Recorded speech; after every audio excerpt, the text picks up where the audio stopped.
Olá, boa noite. Boa noite. Ex-presidente do Supremo, Carlos Veloso, recusa convite de Temer para ser ministro da Justiça. Ministro Edson Fachin, relator da Lava Jato no Supremo, critica o foro privilegiado para políticos e autoridades. Ex-ministro Gedel Vieira Lima é citado em delação como um dos chefes de esquema de corrupção na Caixa Econômica Federal. Polícia Federal pede mais 60 dias para concluir a investigação sobre Renan Calheiros. Por falta de provas, inquéritos sobre senadores Fernando Collor e Lindbergh Farias são arquivados. Ao receber prêmio Camões de Literatura, Raduan Nassar critica o Supremo e o governo. E o ministro da Cultura, Roberto Freire, rebate.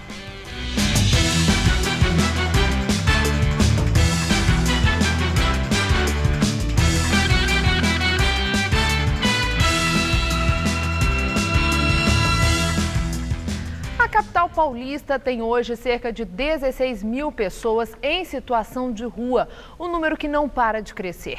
Em um trecho da Avenida Alcântara Machado, na zona leste da capital, há 3 anos, centenas de pessoas vivem em barracos precários e sempre chega mais gente. Os 3 homens passam o tempo conversando. Esse empilha papelão e outros materiais recicláveis. A mulher empurra o carrinho de bebê acompanhada por seu cachorro. São moradores de pequenos barracos que, colados uns aos outros, se espalham pela calçada na Avenida Alcântara Machado, altura do metrô Bresser, na zona leste de São Paulo. Roberto mora em frente ao local. A insegurança por aqui, segundo ele, começou há 3 anos com a favelização da vizinhança. Para pegar a condução aqui, é muito ruim. De noite, de manhã, de madrugada. De acordo com os vizinhos, as moradias aparecem de um dia para o outro. Algumas pessoas que circulam por aqui têm até medo da situação. Muito perigoso. Eu escuto falar muito de assalto aqui. Eles não estão aqui porque querem, estão aqui porque não têm condições de viver. Em outubro do ano passado, o Jornal da Gazeta esteve aqui e mostrou que o número de moradias já crescia sem parar. Um ano antes, a antiga gestão municipal fechou um centro de acolhimento que funcionava ao lado dos barracos. A intenção era incentivar as pessoas a procurarem outro abrigo a cerca de 3 quilômetros no bairro da Moca. A maioria preferiu ficar nas ruas. A nova gestão da prefeitura pretende realocar os moradores de rua. A iniciativa de levá-los para abrigos e centros de convivência vai na mesma direção do programa Cidade Linda, de revitalização dos espaços públicos. Mas, apesar da degradação antiga, esta região não está prevista para ser contemplada pelas próximas etapas dos mutirões. Durante a primeira fase do programa, na Avenida 9 de Julho, os moradores de rua da Praça 14 Bis, na Bela Vista, foram transferidos para debaixo de um viaduto vizinho, em um espaço cercado por uma tela verde. Situação idêntica vem sendo registrada debaixo do viaduto Jaceguai, no mesmo bairro. Muitos vizinhos dizem que até se habituaram. De acordo com a prefeitura, quase 16 mil pessoas vivem hoje nessas condições em toda a cidade. Quem devia resolver isso era o governo, né? É o CDHU, tirar o pessoal da rua, né? Elas em si não são problema. O que realmente me incomoda são a falta dessas garantias por parte do poder público. Em nota, a Secretaria de Assistência e Desenvolvimento Social da Prefeitura informa que atua diariamente nas regiões citadas na reportagem por meio das equipes do Serviço Especializado de Abordagem Social e que atende e encaminha moradores em situação de rua para os serviços da rede socioassistencial. Também em nota, a Polícia Militar informa que atua em apoio às equipes de assistência social que acolhem os moradores em situação de rua e que no ano passado o trabalho das polícias na região resultou na prisão de 1.278 pessoas em flagrante. Polícia investiga assaltos a motoristas do Uber. Os mais recentes aconteceram na zona oeste da capital. O 7º Distrito Policial investiga mais um caso de sequestro relâmpago a um motorista da Uber. O crime aconteceu na tarde de ontem. 4 criminosos solicitaram o serviço pelo aplicativo. Quando o motorista chegou ali na região do Jaguaré, na Zona Oeste, eles anunciaram o sequestro. O motorista, então, foi obrigado a dirigir até essa região de comércio popular aqui na Lapa. A tentativa de fazer compras com o cartão da vítima chamou a atenção de policiais civis que estavam no local. Um homem de 26 anos foi preso em flagrante e um menor de 17 apreendido. A polícia confirma que nenhuma compra foi realizada e agora tenta identificar os outros 2 homens que fugiram. Na região da Barra Funda, as câmeras de monitoramento devem ajudar a esclarecer quem ateou fogo na madrugada de ontem ao carro do motorista também da Uber, Rodinei Sampaio. As imagens cedidas pela polícia mostram 2 homens correndo, saindo de uma rua. Um deles está encapuzado. Por outro ângulo, é possível ver que os 2 entram em um táxi escuro. O horário de registro das imagens, por volta das 5 da manhã, bate com o depoimento de Rodinei, que explicou ter sido assaltado cerca de 1 hora antes. A rua de onde os homens saíram é a Júlio Gonzalez, exatamente onde o carro de Rodinei foi incendiado. Um táxi branco que aparece nos 2 trechos aparenta acompanhar a movimentação. As imagens devem auxiliar na identificação dos suspeitos e dos 2 veículos. Sobre o caso do motorista que sofreu o sequestro relâmpago, a Uber disse que não tem como se posicionar, porque a vítima não foi identificada no boletim de ocorrência registrado pela polícia. A Anatel, que é a agência do governo que cuida da área de televisão, confirmou hoje que o sinal analógico de TV será desligado no dia 29 de março aqui em São Paulo. Quem não tem um conversor digital vai ficar sem sinal. Mas o que muita gente não sabe é que esse aparelho pode ser retirado de graça por beneficiários de programas sociais. A TV da Maria Lúcia ainda é de tubo, modelo que precisa de um conversor para reproduzir a imagem digital de melhor qualidade. Antes de instalar o aparelho, há 10 dias, quase não dava para assistir. Era assim, bem... tudo chuviscando, né? Tudo embaçado, né? Agora não, agora tá ótimo. O sinal analógico vai ser desligado no fim de março, na capital paulista e em outras 38 cidades da região metropolitana, onde 14% das moradias ainda não tem o sistema digital. A TV Gazeta, uma das pioneiras na transmissão em HD, tem emitido alertas para informar sobre o prazo. Só quem vê a mensagem é quem assiste a programação pelo sinal analógico. Para Maria Lúcia, o aparelho saiu de graça.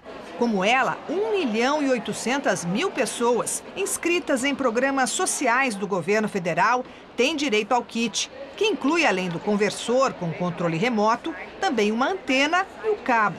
Quem está pagando essa conta são empresas de telefonia celular que, em troca, vão poder explorar a frequência dos canais analógicos para difundir o sinal 4G de internet. No mesmo lugar, a pessoa também aprende como instalar o conversor. Aparelho que Eva já tinha ensaiado comprar, mas faltou dinheiro. Lá onde eu moro é 130, 150. Aí a senhora não comprou? Não. Eu estou desempregada, né? Para mim foi uma vantagem eu ganhar esse aparelho para minha TV, senão eu ia ficar sem TV. Ministro Edson Fachin arquiva inquéritos da Lava Jato contra os senadores Lindbergh Farias, do PT, e Fernando Collor, do PTC. O ministro atendeu a um pedido da Procuradoria-Geral da República que apontou falta de provas para seguir com as investigações. No caso do petista em delação premiada, o ex-diretor da Petrobras, Paulo Roberto Costa, disse que o senador Lindbergh Farias teria solicitado R$2 milhões da cota do Partido Progressista, o PP, relativa ao esquema de corrupção na Petrobras. O dinheiro teria sido entregue pelo doleiro Alberto Youssef e usado na campanha do petista para o Senado em 2010.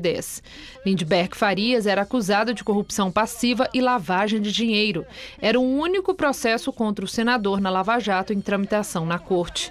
Já a investigação contra Fernando Collor, do PTC, surgiu na delação premiada do ex-diretor da Petrobras, Nestor Cerveró.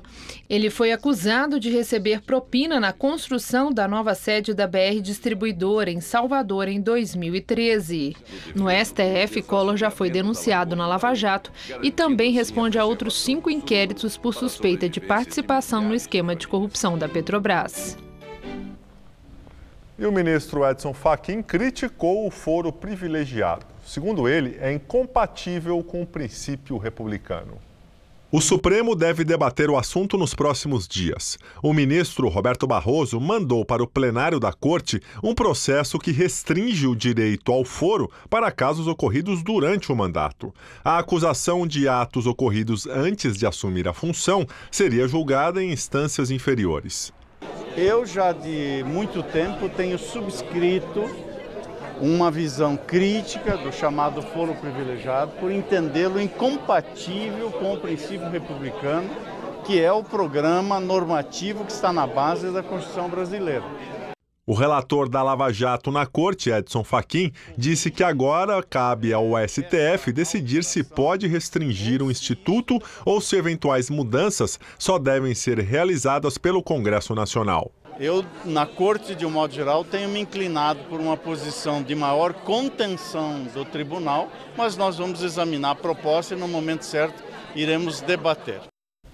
Ex-presidente do Supremo Tribunal Federal, Carlos Veloso, recusa o convite do presidente Michel Temer para ser ministro da Justiça.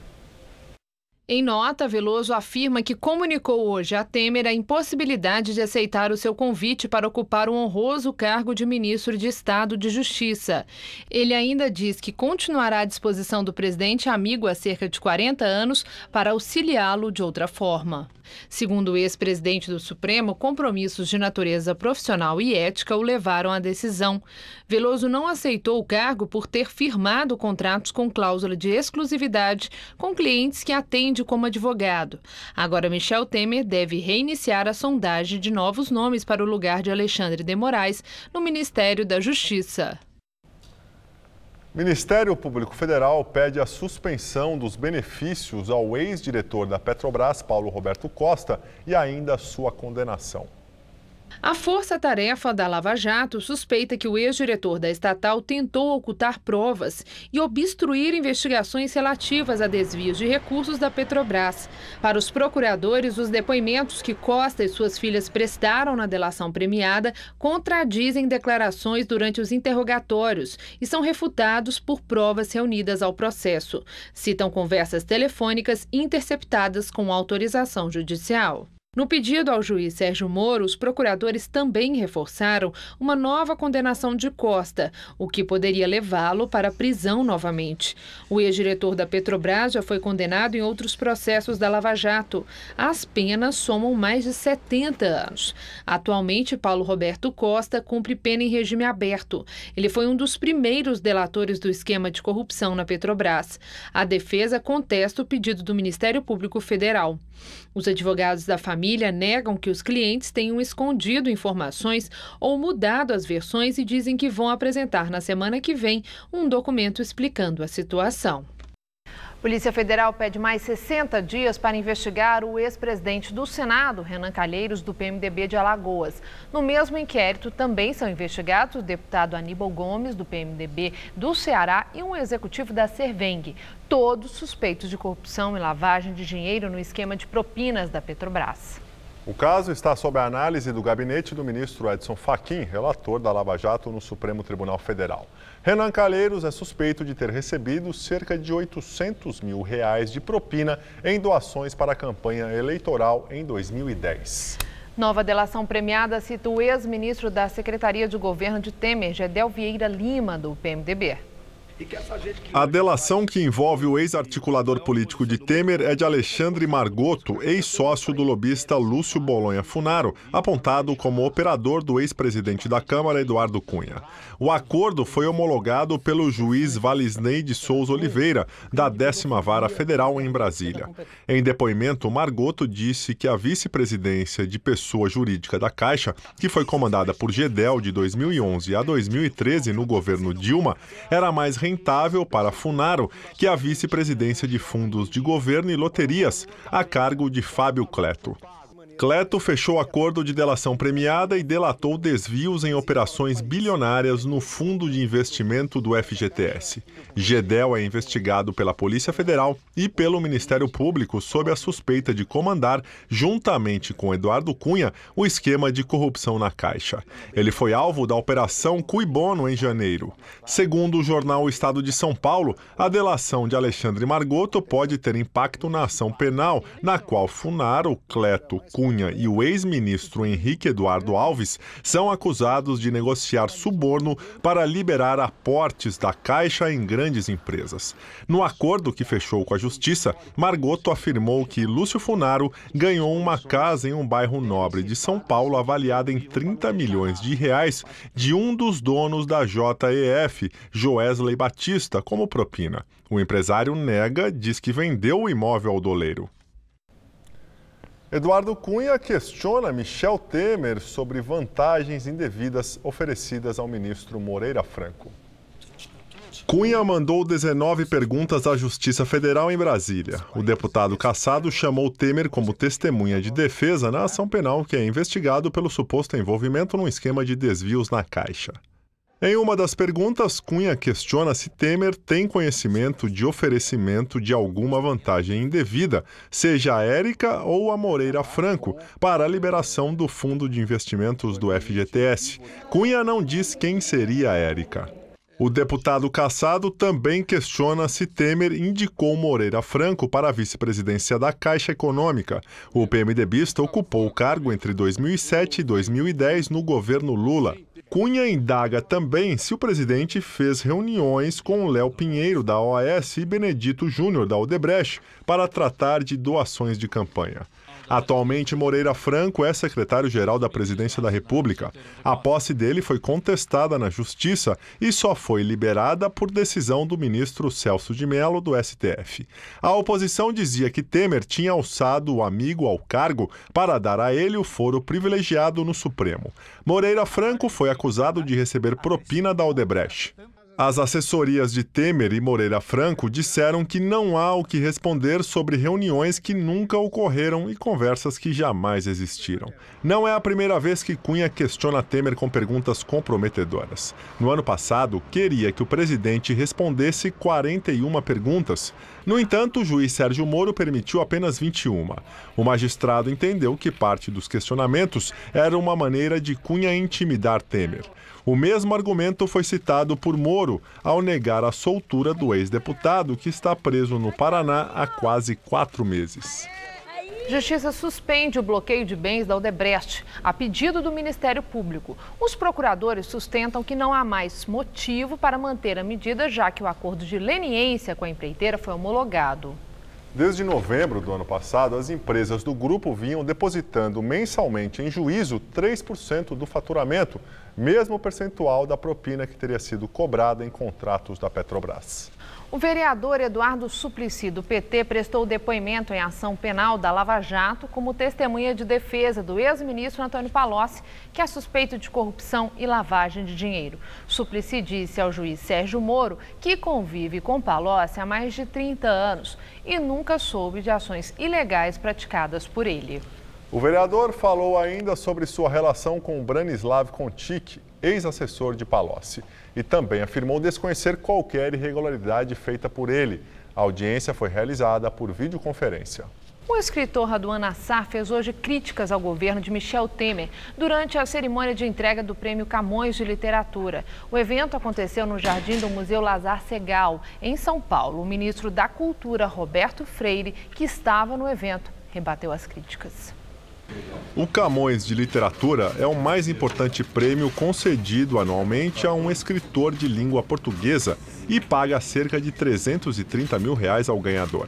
No discurso de agradecimento, o autor de Lavoura Arcaica e Um Copo de Cólera disse que o Brasil vive tempos sombrios. Citou invasões à sede do PT e escolas de ensino médio em muitos estados e a prisão do líder do movimento do sem-teto, Guilherme Boulos. Raduan Assar chamou o governo Temer de repressor e criticou o Supremo Tribunal Federal. Referiu-se ao fato de o ministro Celso de Mello ter mantido no cargo o ministro Moreira Franco, citado em delações da Lava Jato, e disse que o STF usou 2 pesos e 2 medidas, já que barrou a posse do ex-presidente Lula como ministro da Casa Civil. E também destacou que o Supremo deu continuidade ao processo de impeachment da presidente Dilma Rousseff. É esse Supremo que temos, ressalvadas poucas exceções, coerente com seu passado à época do regime militar. O mesmo Supremo propiciou a reversão da nossa democracia. Não impediu que Eduardo Cunha, então presidente da Câmara dos Deputados e réu na corte, instaurasse o processo de impeachment de Dilma Rousseff. Íntegra, eleita pelo voto popular, Dilma foi afastada definitivamente no Senado. O golpe estava consumado. Não há como ficar calado. Nassar foi aplaudido por alguns e vaiado por outros.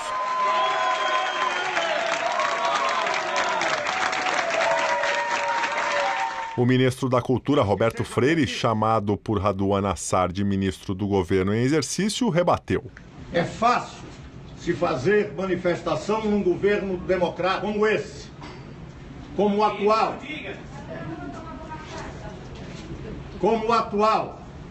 que permite momentos, porque aqui não vale a política ou o posicionamento político, vale o valor do literato, do escritor.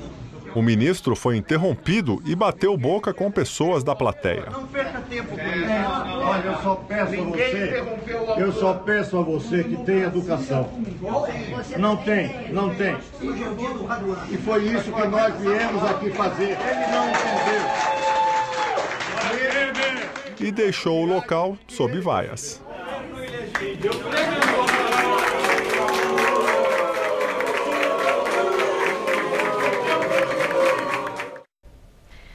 Há muitos anos, o José de Arimateia, ou melhor, o seu Gabim, deixou a Paraíba para tentar a vida em São Paulo. Foi porteiro, trabalhou em obra e depois de algum tempo começou a vender marmitas para os operários da construção civil. O negócio deu tão certo que o seu Gabim abriu um restaurante de comida nordestina que faz o maior sucesso no bairro de Perdizes. Por tudo isso, ele é um personagem que é a cara de São Paulo.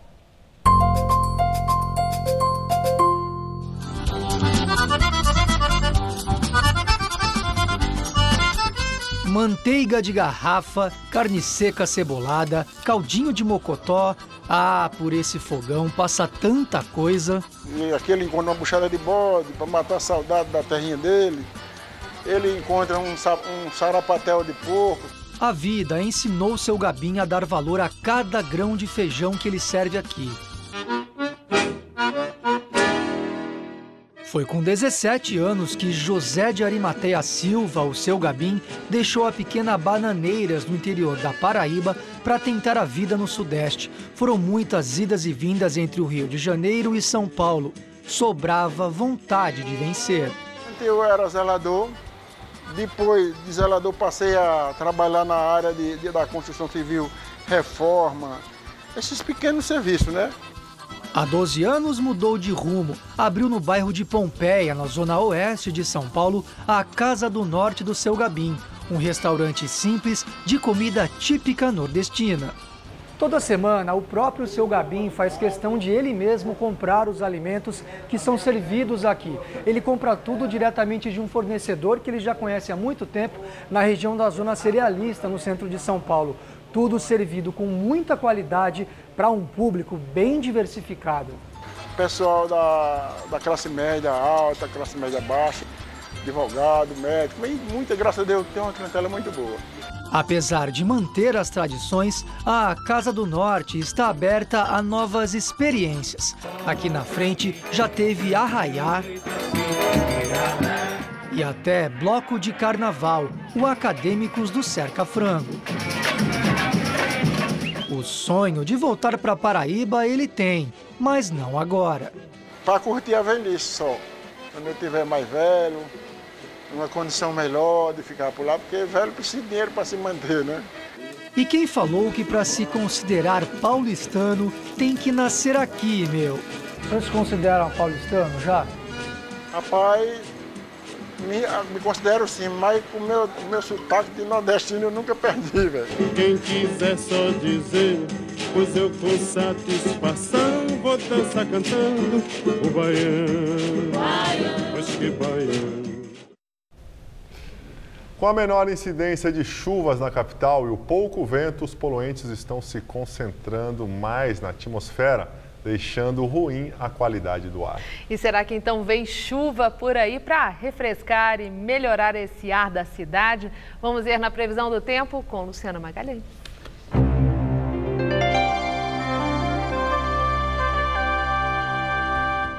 O sábado será típico de verão em quase todo o Brasil, com o sol forte pela manhã e pancadas de chuva à tarde. Mas pode chover ao longo do dia e com mais intensidade entre o sul do Amapá, passando pelo nordeste do Pará e norte do Maranhão, Piauí e Ceará. E uma massa de ar seco continua predominando nas áreas claras do mapa, deixando tempo firme e seco no leste de Santa Catarina, no Vale do Paraíba, no Rio, centro-leste de Minas e também entre a Bahia e Pernambuco. E o calor não dá trégua amanhã. Em Maceió, apesar das pancadas de chuva, a máxima chega aos 31 graus. Em Florianópolis, máxima de 32. Em BH, máxima de 31. E em Goiânia, chove também, mas a máxima chega aos 32 graus. E os paulistas vão aproveitar bastante o fim de semana, pois faz calor e são esperadas pancadas típicas de verão, mas somente à tarde. O Vale do Paraíba e o litoral serão as únicas áreas sem chuva. Em Caraguatatuba, máxima amanhã de 31 graus. Já em Santos podem ocorrer pancadas de chuva, mas a máxima fica em 32 graus. Na capital, o calorão continua. Amanhã, sol forte com pancadas de chuva por causa do ar abafado, máxima de 33 graus. No domingo, o tempo fica firme e pode fazer calor de até 34. E na segunda, as pancadas de chuva voltam e refrescam um pouquinho, pois a máxima cai para os 32 graus. Um dos vizinhos ilustres aqui da TV Gazeta, que fica na Avenida Paulista, o MASP, está completando 70 anos. E para comemorar o aniversário, uma exposição que começou hoje e só termina em maio, tomou conta do subsolo e do mezanino do museu. A primeira representação artística da Paulista que se tem notícia é essa aquarela de Jules Martin, de 1891, ano de inauguração da avenida. Uma das mais recentes é o conjunto de pinturas de 3 artistas do Acre, convidados pelo MASP para esta exposição. Nas fotografias antigas de autores desconhecidos, os casarões, símbolos do passado de luxo. O presente de quem mora por aqui também está nas imagens captadas pelas lentes de Mauro Restife. Nossa, eu achei muito da hora. Ainda mais essas partes aqui, né, que mostra sobre o bairro, né, sobre como que era e como está agora. Nossa, mudou bastante, né? A vocação para o trânsito em várias fases. E para o protesto também. 2014 não passou imune aos olhos da videoartista Graziella Kunsch. O museu foi criado pelo empresário da comunicação Assis Chateaubriand em 1947. No começo, funcionava no prédio do jornal Diários Associados, no centro de São Paulo. A nova sede, aqui na Avenida Paulista, levou 12 anos para ficar pronta. O projeto é da arquiteta Lina Bobardi, que teve que superar o desafio de construir um prédio que preservasse a vista para o centro da cidade e para a Serra da Cantareira, uma exigência do doador do terreno. Assim nasceram as 4 colunas que sustentam o prédio, que abriga um vão livre de 74 metros, por onde passam milhares de pessoas todos os dias. A exposição Avenida Paulista traz também fotografias da construção e um ensaio de Lina Bobardi antes da obra. Um lugar tão importante quanto o seu acervo também virou inspiração para a arte. O paulistano que conhece, né, ele acho que é um tesouro. Porque acho que foi aqui que tudo começou, né, Avenida Paulista.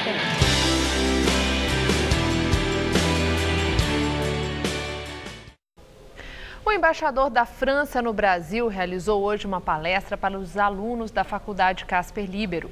Mercado de trabalho, educação e política foram os temas discutidos. Eles ainda não estão formados, mas agem como profissionais. Durante a visita do embaixador da França no Brasil à Faculdade Casper Libero, a palestra virou quase uma coletiva de imprensa. Alunos de jornalismo, na maioria, queriam saber sobre a possível vitória da representante da extrema-direita Marine Le Pen na corrida presidencial francesa em abril, ou sobre a crise dos refugiados e ainda sobre as relações do país com o novo presidente dos Estados Unidos, Donald Trump. É ainda muito cedo para dizer. Mais de 500 mil de pessoas trabalham em empresas francesas no Brasil. Em época de desemprego em alta, em especial para os jovens, o embaixador levou uma mensagem animadora. As empresas francesas continuam a investir no Brasil, creem no futuro do Brasil. E o fluxo é muito importante, porque falamos de $1 bilhão por ano, de novos investimentos. E a oferta de trabalho dessas empresas vão no futuro crescer muito. O embaixador veio com propostas de aumentar essa relação entre Brasil e França através da educação, através da comunicação. Não é? E também falou das empresas francesas que atuam aqui no Brasil, da empregabilidade, das relações diplomáticas, relações econômicas, o que foi muito bom para os nossos alunos. O herdeiro da empresa de tecnologia Samsung foi preso hoje na Coreia do Sul, no maior escândalo de suborno da história do país. O vice-presidente da Samsung, Lee Jae-yong, é suspeito de ter autorizado várias filiais do grupo a efetuar pagamentos de mais de 130 milhões de reais à família e a fundações da braço direito da ex-presidente do país, Park Geun-hye. Em troca, a Samsung teria obtido o apoio do governo para a fusão de 2 de suas filiais e assegurado a sucessão de Lee à frente do grupo. Tanto a Samsung quanto a ex-presidente Park, afastada em dezembro do ano passado, negam as acusações de corrupção. Park Geun-hye espera a decisão da justiça do país, que vai decidir se ela retorna ou não ao poder, possibilidade considerada remota. Caso ela seja oficialmente afastada, a ex-presidente ficará sem imunidade legal, podendo ser acusada por fraude e corrupção e irá a julgamento. Se isso acontecer, o país deverá ter novas eleições. O presidente americano Donald Trump voltou a atacar a imprensa e afirmou que o ódio domina as manchetes contra ele. Por mais de 1 hora, Trump voltou a acusar a mídia de ignorar os progressos do primeiro mês de seu governo. Segundo Trump, suas falas são para o povo americano na presença da imprensa, para que eles possam se informar, apesar da má vontade dos meios de comunicação. Trump foi agressivo ao falar sobre os vazamentos de informações de inteligência divulgados pela imprensa, dizendo que o recorte dado ao caso foi escandaloso e falso, como no conteúdo divulgado das conversas entre o agora ex-secretário de Segurança Interna, Michael Flynn, e o embaixador russo em Washington. Trump afirmou ainda que o Departamento de Justiça vai investigar quem repassou esses e outros dados à mídia e disse que os responsáveis vão pagar um alto preço. E agora vamos ao comentário de política internacional com João Batista Natali. Donald Trump comemora hoje o primeiro mês como presidente dos Estados Unidos. Não há nada que se possa comemorar. Se for para lembrar das leviandades e besteiras dele, a mais grave aconteceu anteontem. Trump recebeu na Casa Branca o primeiro-ministro israelense, Benjamin Netanyahu. E com relação à paz entre Israel e palestinos, declarou o seguinte: tanto faz que existam 2 estados ou um só estado, desde que as 2 partes estejam de acordo. Prestem atenção. 2 estados é a tese tradicional da diplomacia americana e de toda a comunidade internacional. O Estado palestino ao lado do Estado de Israel. Um só Estado quer dizer que Israel anexaria as terras palestinas de Jerusalém Oriental, da Cisjordânia e da faixa de Gaza. E os palestinos continuariam a ser cidadãos de segunda classe. Uma loucura. Os palestinos partiriam novamente para o terrorismo, que eles, graças a Deus, já abandonaram. Israel iria reprimir e cairíamos na lógica absurda dos mártires de tudo quanto é lado. Israel é uma respeitável potência militar. O país não perdeu nenhuma das guerras que disputou com seus vizinhos árabes, aqueles que queriam jogar os judeus no mar.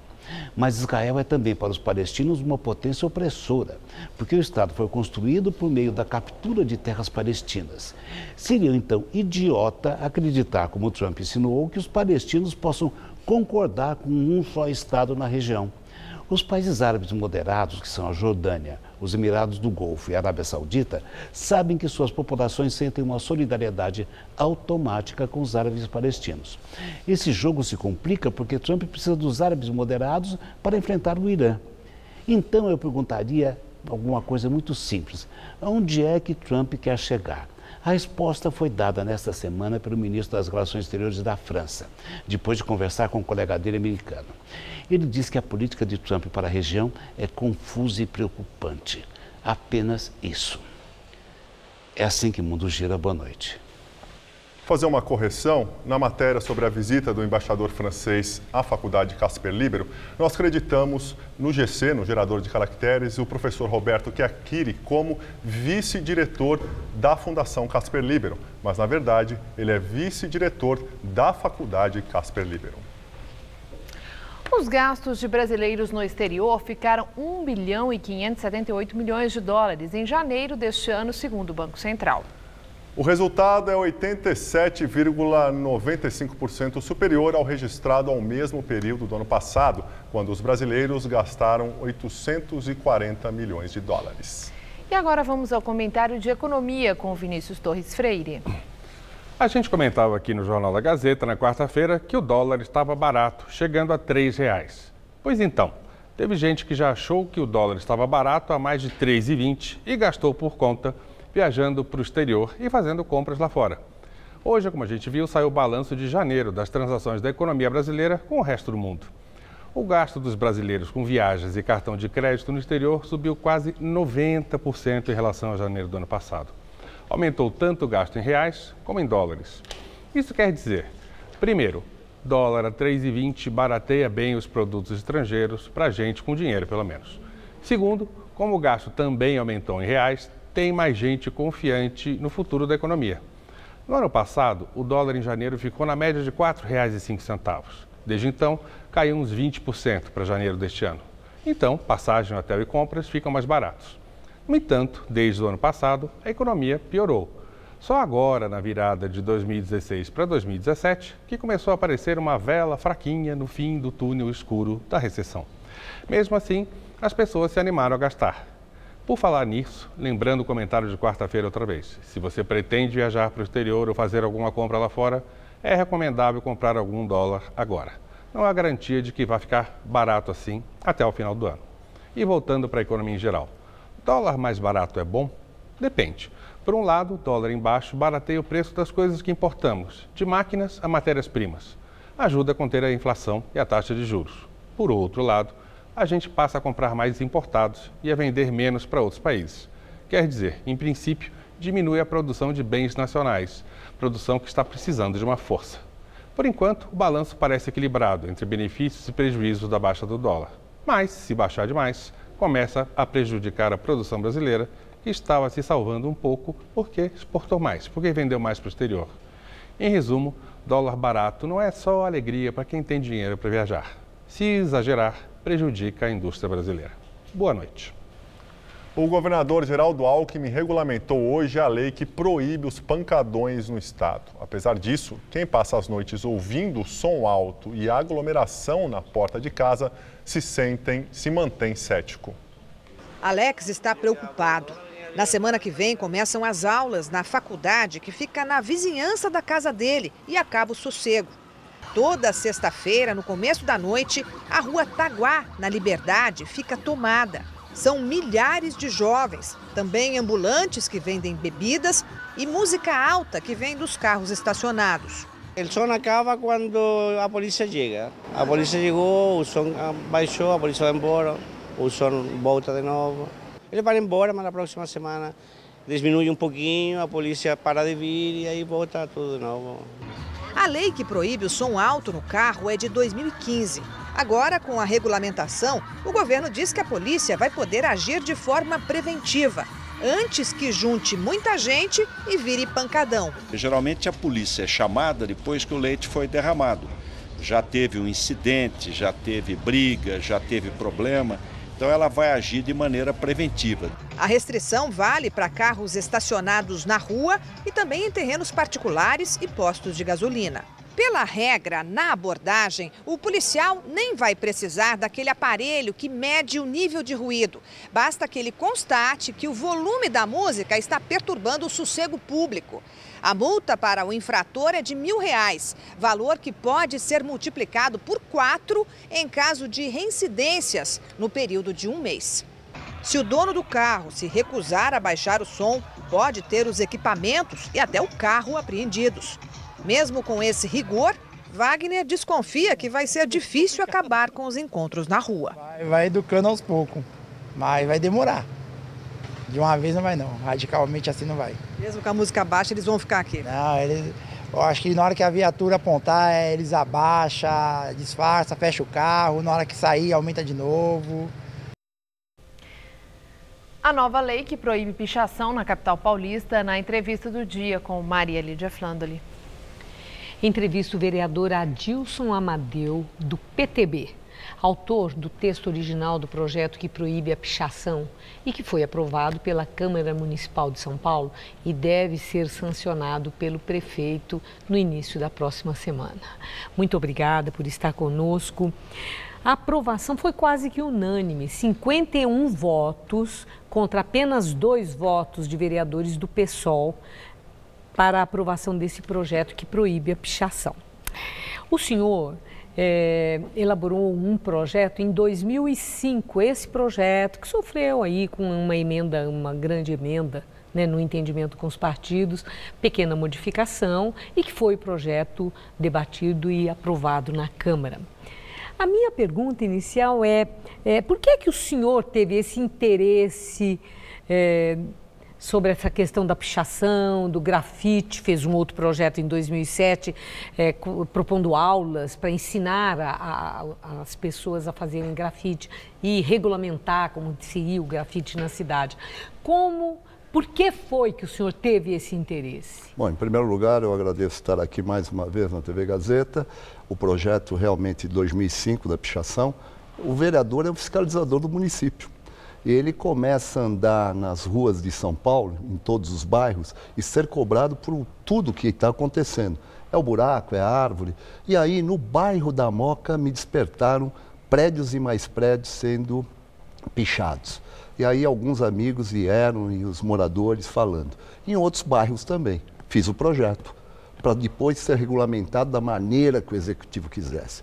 Passei por 4 governos, falando com os governos, e ninguém achou que era tão importante fazer isso para a população. E aí, agora no prefeito que está, João Dória, numa primeira reunião, falei para ele... 10 anos depois, 11 anos depois? 12 anos. 12 anos. Já de criancinha já começou a frequentar até o ginásio, né, o projeto. E aí acontece que o prefeito aceitou, porque realmente é uma rebeldia dessas pessoas que precisa separar o que é grafite, o que é mural e o que é pichação. Agora, não há consenso sobre isso mesmo na própria população. Há quem aprove, artistas, por exemplo, se posicionaram contra. E o que eu quero saber do senhor é um projeto que é linha dura. A multa não é barata, R$5.000, ela dobra na reincidência, para prédios e monumentos é R$10.000, não é barato, pode dobrar também. Então, a pergunta é, essa sanção, essa pena que se aplica para quem pichar, não é uma pena dura demais, desproporcional à gravidade do fato? Não, ela não é dura porque, Maria Lídia e todos os teus telespectadores, veja bem, quando você pergunta para um pichador, ele simplesmente fala que ele faz aquilo com muito amor. E eles, na verdade, me permita aqui, eu quero deixar muito claro, eles são umas gangues, porque eles colocam lá grifes que são determinadas para outras gangues e recados para coisas pesadas. Isso já foi identificado. Agora, nós precisamos separar o que é grafite, o que é pichação.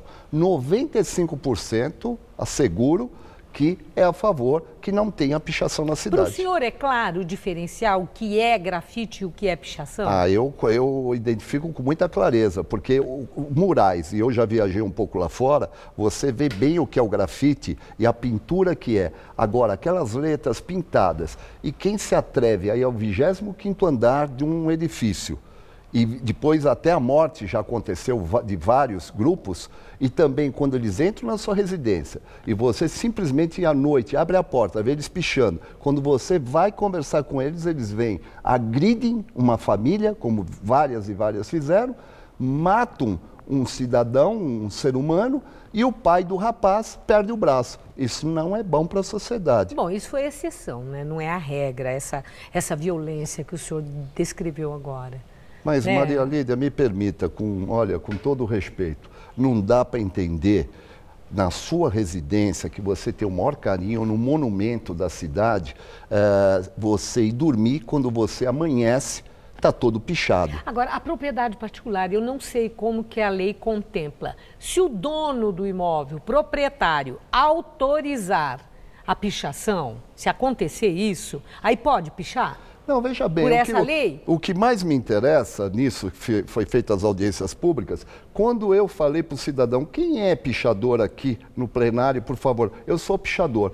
Quando a imprensa foi falar com o pichador, ele falou, pelo amor de Deus, minha mulher não pode saber que eu sou pichador, porque eu moro num apartamento na Bela Vista e eu picho só fora de casa. Na minha casa eu não picho. Quer dizer, na casa deles, eles não picham. Agora, na sua casa, vale. Não, mas a minha pergunta, essa pergunta que eu fiz, porque eu não encontrei a resposta.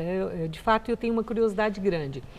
O projeto proíbe a pichação, qualquer pichação, em qualquer circunstância, ou se um proprietário de imóvel autorizar pichação, aí pode, aí está liberado. Eu quero saber como é que é isso. Se é proibido pichação ou se ela for autorizada, pode pichar? A pichação ela é totalmente proibida na cidade de São Paulo, na lei que vai ser sancionado segunda-feira pelo projeto. Em qualquer circunstância.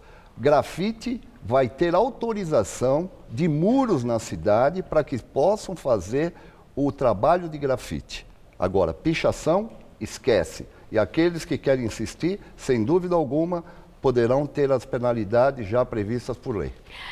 E o prefeito Dória está, né, muito firme, né, com a ideia do projeto dele, Cidade Linda, essa coisa toda, muito firme no combate à pichação. Né? Ele já começou, nas primeiras ações dele, já tiveram esse foco e eu acredito que e com a lei que vocês aprovaram, que vai ser sancionada, que é para valer. Mas eu quero saber a sua resposta sobre o que os grafiteiros que estão apoiando os pichadores, os artistas que apoiam os pichadores, há pessoas intelectuais que têm falado muito sobre isso. Então eles dizem que a pichação ela é um recado na sociedade para aqueles que não têm voz, para pessoas que não têm acesso a nada para expressar as suas angústias, as suas necessidades básicas, o seu clamor por respeito. E eles usam a pichação como esse recado. E isso não é coisa do Brasil só. O senhor mesmo mencionou outras cidades do mundo. A gente vê muita pichação também. A pergunta, o senhor vê um recado nessa pichação? É um espaço de cultura e é uma voz da rua? Então, Maria Lídia, eles falam o quê? Que eles fazem isso por revolta familiar ou coisa parecida. Eu não sei, eu tive uma infância muito assim, humilde e procurei estudar e trabalho pelo menos há 50 anos. Então, essas revoltas para mim não cabem. Eu acho que esses seres humanos que estão fazendo isso na sociedade precisam refletir e realmente, então, partir para o grafite, que é uma arte, onde vai ter a possibilidade de oficinas, porque eu tenho outro projeto que fala de grafite. Esse que é de 2007. De 2007. E terça-feira nós iremos fazer um tour pela cidade, junto com outros vereadores e com grafiteiros, para conhecer os ateliês dos grafiteiros que já foram pichadores e que agora acho muito certo que a gente, todos nós do parlamento, o executivo e a sociedade, acolham eles para que eles saiam desse vandalismo que aí aconteceu na cidade de São Paulo. Vereador, eu agradeço muito seus esclarecimentos. Muito obrigada. Uma boa noite. Eu que agradeço. Uma boa noite a todos. Boa noite. Gabriel. Veja a seguir os gols do Palmeiras no Campeonato Paulista. O time venceu o São Bernardo em casa por 2-0. Quanta alegria, mas a Ana esqueceu da transação. Ela tem que transferir ainda hoje rapidinho a grana do seu irmão. É só contar com o Bradesco que estamos contigo em qualquer situação. Do celular, computador pra Colombino, Pinheiro, o Bradesco resolve, irmão.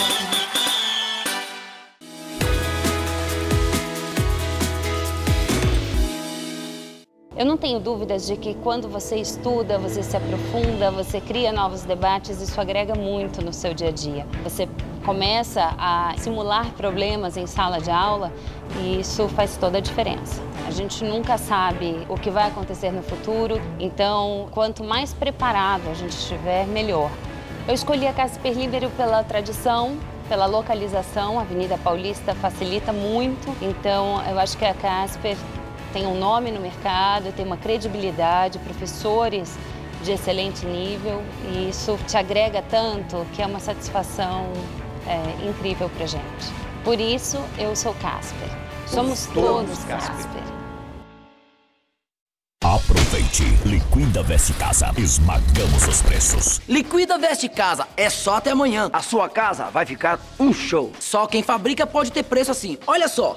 Lençol casal para cama box e colchão de até 30 centímetros de altura a partir de R$ 25,99 cada. Edredom ou cobre-leito Queen por apenas R$ 59,99. É isso mesmo, R$ 59,99 cada. Tá barato demais. Liquida Veste Casa está imperdível. Só amanhã. Corre! No Todo Seu de hoje. Olha que legal. Eu converso com uma dupla que faz expedições em busca dos rios invisíveis de São Paulo. Pois é, os rios ficam bem debaixo dos nossos pés e a gente não vê. Esse bate-papo é imperdível. Saiba como um pet pode melhorar a qualidade de vida do idoso. Ah, tem a presença da bonitinha Sueli Franco, que vem contar as histórias de quase 60 anos de carreira. Ela é sucesso na TV, no teatro, no cinema, enfim, você não vai recusar meu convite, né? Todo seu, hoje, 10h30 da noite. Vem.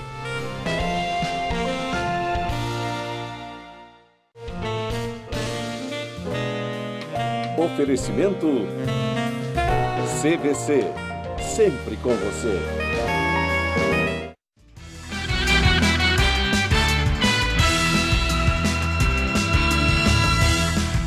Vamos direto para as notícias do esporte com Gabriel Cruz e Celso Cardoso.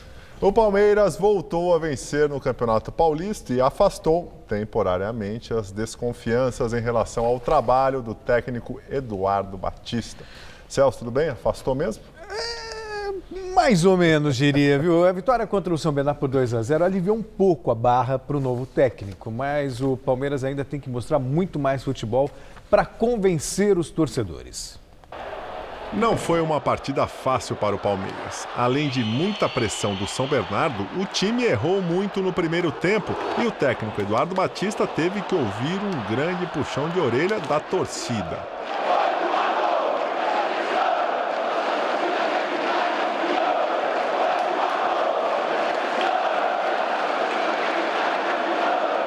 No segundo tempo, porém, Moisés encontrou Gian na área, que cruzou para Dudu completar para o gol. 1-0 Palmeiras, com Dudu desanimado na hora de comemorar. O segundo gol veio nesse pênalti polêmico marcado pelo árbitro, numa jogada que pareceu fora da área. Jean cobrou e marcou 2-0 Palmeiras, para alívio de Eduardo Batista no apito final. Não é um alívio porque eu não estou sufocado. Quando eu vim aqui, eu sabia da pressão que eu ia enfrentar, eu me preparei para ela. A gente sabe da pressão, da responsabilidade, mas nós estamos trabalhando e estamos indo para o caminho certo. Ô Celso, muito cedo aí a torcida do Palmeiras pressionando o São Eduardo. 3 jogos oficiais. 3 jogos oficiais. É que o time vem de um campeonato, contratou muita gente, não espera outra coisa a não ser título. Não, e também não tem o Gabriel Jesus, que era o principal jogador. Tem que ter um pouquinho de paciência. Ele já chegou sob desconfiança. Essa nuvenzinha vai permanecer sobre o Eduardo Batista por muito tempo ainda. É só torcer para que não caia o mundo na cabeça dele. E o Campeonato Paulista continua neste fim de semana com os times grandes de São Paulo tentando embalar na competição. São Paulo, Santos, Corinthians jogam amanhã e o Palmeiras volta a campo no domingo para enfrentar o Linense fora de casa. Confira os jogos. Neste sábado, às 5 da tarde, o Corinthians enfrenta o Audax na Arena Barueri em busca da 3ª vitória. Já o São Paulo pega o invicto Mirassol às 7h30 da noite no Morumbi, embalado pela vitória no clássico contra o Santos.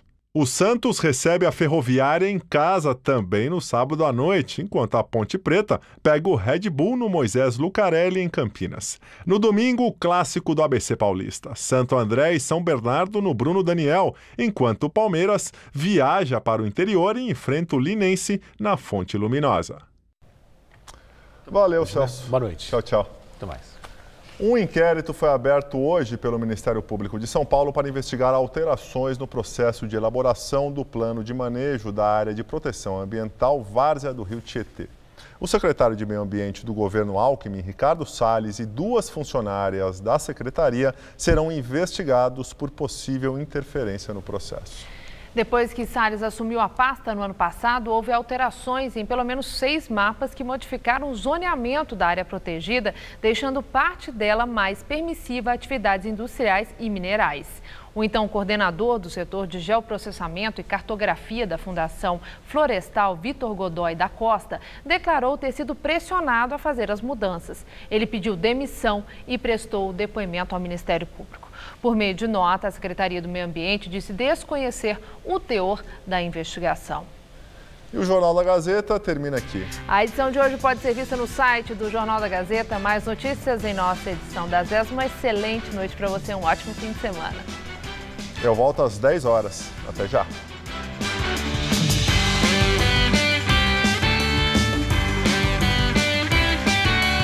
O Unifom recebe o cantor Luiz Airão no Todo Seu. Hoje, 10h30 da noite.